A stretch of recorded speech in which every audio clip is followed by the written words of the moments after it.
নিতাই জয় গৌর জয় রাধেশ্যাম সকল ভক্তবৃন্দের চরণে ধন্যবাদ প্রণাম জানিয়ে আজ চন্দ্রগ্রহণ সম্পর্কে আলোচনা করব।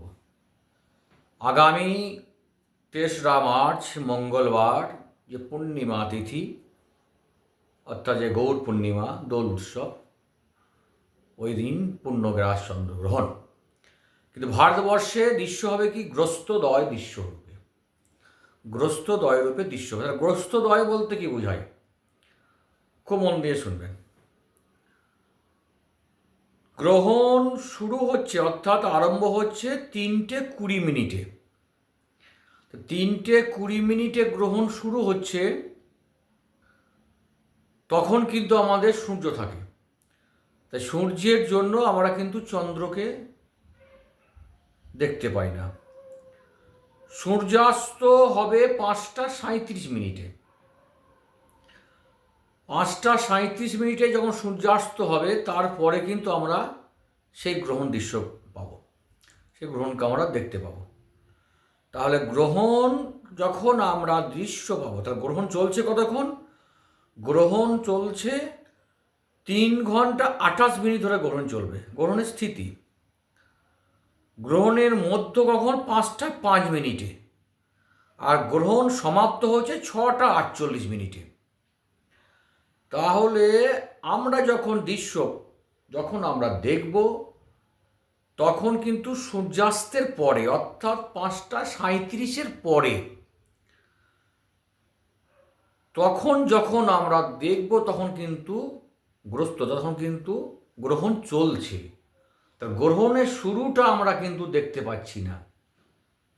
গ্রহণ যখন শেষের দিকে চলছে, তখন কিন্তু আমরা দৃশ্য পেয়েছি।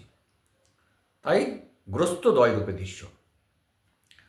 তাহলে আবারও বলছি, গ্রহণ দৃশ্য 3:20, গ্রহণ মধ্য 5:05, গ্রহণ সমাপ্ত 6:48। আর গ্রহণের স্থিতি হচ্ছে 3 ঘন্টা 28 মিনিট। পূর্ণগ্রাস আরম্ভ হবে 4:34। নিমিলন। পূর্ণগ্রাস সমাপ্তি উন্মিলন সন্ধ্যা 5:30। পূর্ণগ্রাস স্থিতি হবে কত? 59 মিনিট, 1 ঘন্টার মতো। গ্রাসমান 1.155। কলকাতায় গ্রস্তদয় দৃশ্য আছে।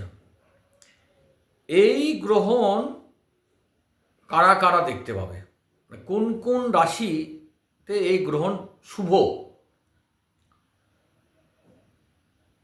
মেষ, মিথুন, কর্কট, তুলা ও মীন রাশি দর্শনে শুভ।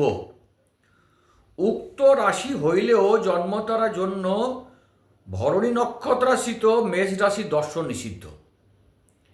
ইহা ছাড়া অন্য রাশির দর্শনে অশুভ। তাই যাদের এই গ্রহণ দৃশ্য হবে, যাদের রাশি মেষ, মিথুন, কর্কট, তুলা ও মীন রাশি, এই গ্রহণে বিশেষ করে গর্ভবতী মায়েদের ক্ষেত্রে বলবো, তারা কখনোই আঙুল বাঁকানো, ঘুমানো বা কোনো কর্মে লিপ্ত থাকবে না। দাঁড়িয়ে চলাফেরা করবে।